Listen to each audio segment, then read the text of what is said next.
Welcome back to puppies kitchen. இன்றைக்கி நம்ம puppies கிச்சனில் பார்க்க போகிறது கிறிஸ்பி ஃப்ரைட் சிக்கன். ஸோ இது யம்மியான டெலிஷியஸான ரெசிபியை பார்க்குறதுக்கு முன்னாடி இதுக்கு தேவையான இன்க்ரீடியன்ட்ஸ் என்னென்னு பார்த்துடலாம். இதுக்கு ஃபஸ்ட்டு நம்ம போன்லெஸ் சிக்கன் 1/4 கிலோ எடுத்திருக்கோம். இதை நான் கொஞ்சமாக மஞ்சள் பொடி போட்டு கழுவி வச்சுருக்கேன். அடுத்தது பார்த்திங்கன்னா இது கேர்டை நான் பீட் பண்ணி வச்சுருக்கேன். நீங்கள் இதுக்கு பதிலாக பட்டர் மில்க் யூஸ் பண்ணாலும் இன்னும் நல்லாயிருக்கும். அடுத்தது பார்த்திங்கன்னா ஜிஞ்சர் கார்லிக் பேஸ்ட். இது ரெண்டுமே பார்த்திங்கன்னா நம்ம மேரினேஷனுக்காக யூஸ் பண்ண போகிறோம்.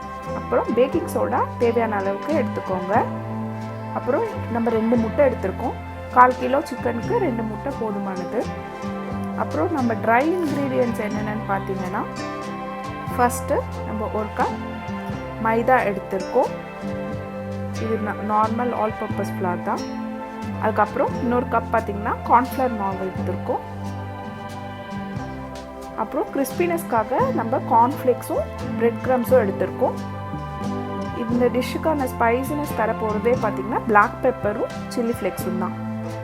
ஸோ கமான், இது எப்படி செய்கிறதுன்ட்டு பார்க்கலாம். ஸோ ஃபஸ்ட்டு நம்ம மேரினேஷன் எப்படி பண்ணலான்னு பார்த்துடலாம்.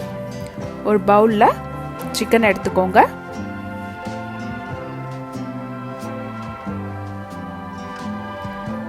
இப்போது ஜிஞ்சர் கார்லிக் பேஸ்ட்டை ஆட் பண்ணிக்கலாம்.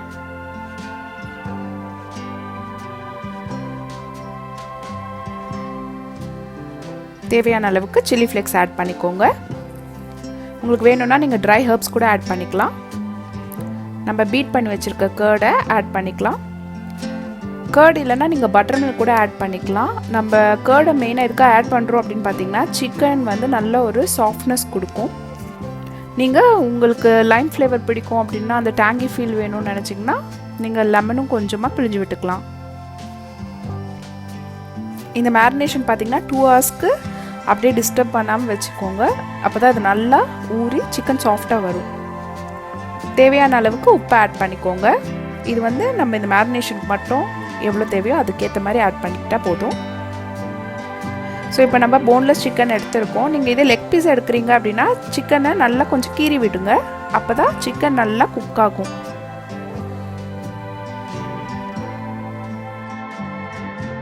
நம்ம கார்ன்ஃப்ளெக்ஸை இந்த மாதிரி நொறுக்கிக்கலாம். இதை பார்த்திங்கன்னா நீங்கள் முழுசாக நொறுக்கக்கூடாது. அது கொஞ்சம் கொஞ்சம் அந்த டெக்ஸ்சரோடு இருக்கணும். அதே சமயம் கொஞ்சம் பவுடராகவும் ஆக்கிக்கோங்க. இப்போ நம்ம ட்ரை இன்க்ரீடியன்ட்ஸை ப்ரிப்பேர் பண்ணலாம். ஃபஸ்ட்டு மைதா மாவு எடுத்துக்கோங்க.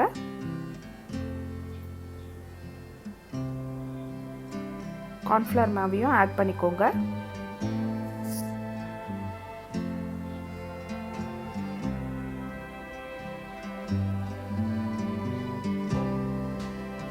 அப்புறம் தேவையான அளவுக்கு பிளாக் பெப்பர் பவுடர் ஆட் பண்ணிக்கோங்க.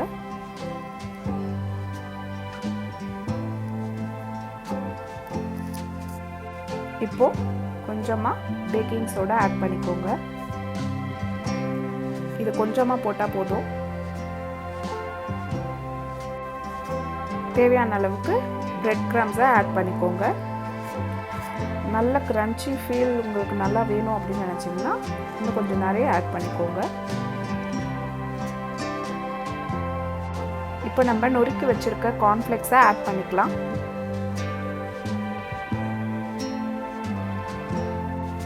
எல்லாத்தையும் நல்லா மிக்ஸ் பண்ணிக்கோங்க. நீங்கள் இதையே பார்த்தீங்கன்னா ஓட்ஸ் மாடுலேஷன்லையும் ட்ரை பண்ணலாம். உங்களுக்கு நல்ல டெக்ஸ்சர் கிடைக்கும்.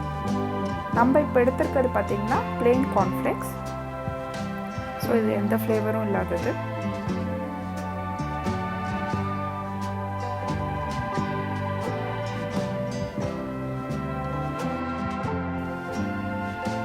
இப்போது தேவையான அளவுக்கு சால்ட்டை ஆட் பண்ணிக்கோங்க.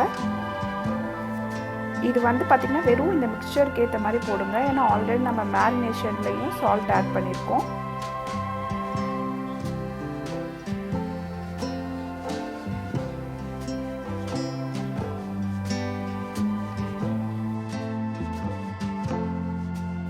இப்போது நம்ம எக் டிப்பிங்காக நல்லா 2 முட்டையை அடித்து வச்சுக்கோங்க.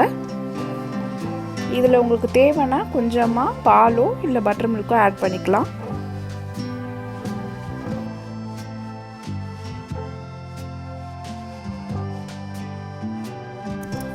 இப்போ நம்ம அந்த கோட்டிங்கை செய்ய ஆரம்பிக்கலாம். ஃபஸ்ட்டு நம்ம மேரினேட் பண்ணியிருக்க சிக்கனை இந்த ட்ரை மிக்ஸில் நல்லா பரட்டி எடுத்துக்கோங்க.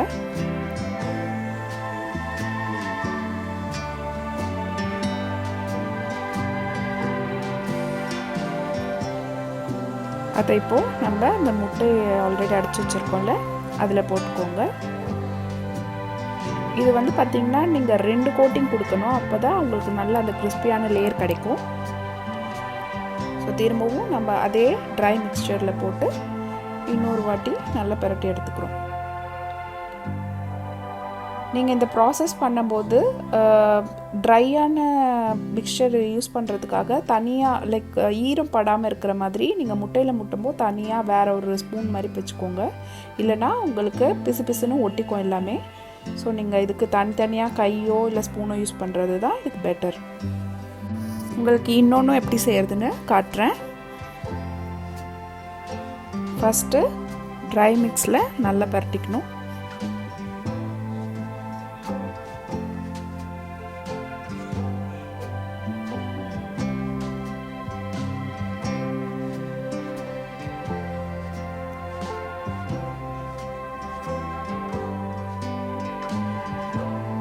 இப்போது அதை அந்த நம்ம எக் பேட்டரில் திரும்பவும் நல்லா முக்கி எடுத்துக்கோங்க.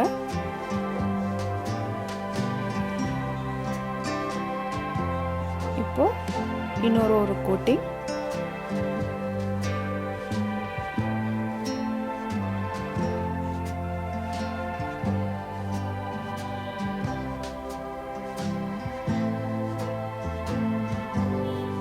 அவ்வளோதான். ஸோ இதே மாதிரி உங்கள் கையில் இருக்கிற எல்லா பீசஸையும் இதே போல் டபுள் கோட் பண்ணி ரெடியாக எடுத்து வச்சுக்கோங்க.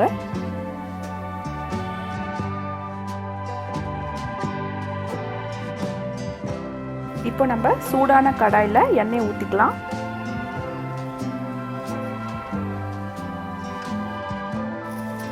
எண்ணெய் சூடானதும் நம்ம ஆல்ரெடி கோட்டிங் பண்ணி வச்சுருக்க சிக்கன் பீசஸை பொரிச்சு எடுக்கலாம். ஸோ இந்த டிஷ்ஷுக்கு ரொம்ப முக்கியம் பார்த்திங்கன்னா நம்மளோட ஆயில் டெம்பரேச்சரை கரெக்டாக வச்சுக்கணும். நீங்கள் வந்து ஏற்றி இறக்கி அந்த மாதிரி பண்ணக்கூடாது.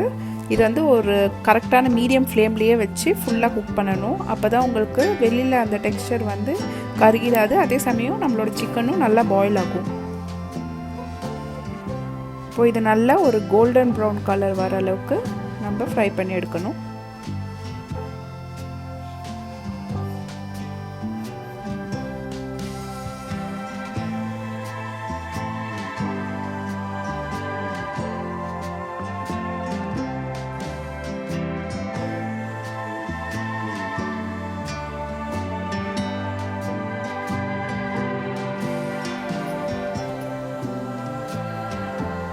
நம்ம எதிர்பார்த்த கலர் வந்துருச்சு.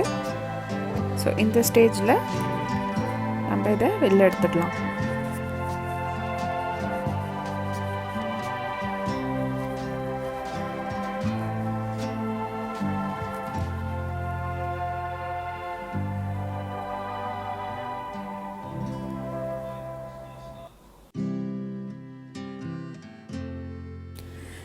டடா!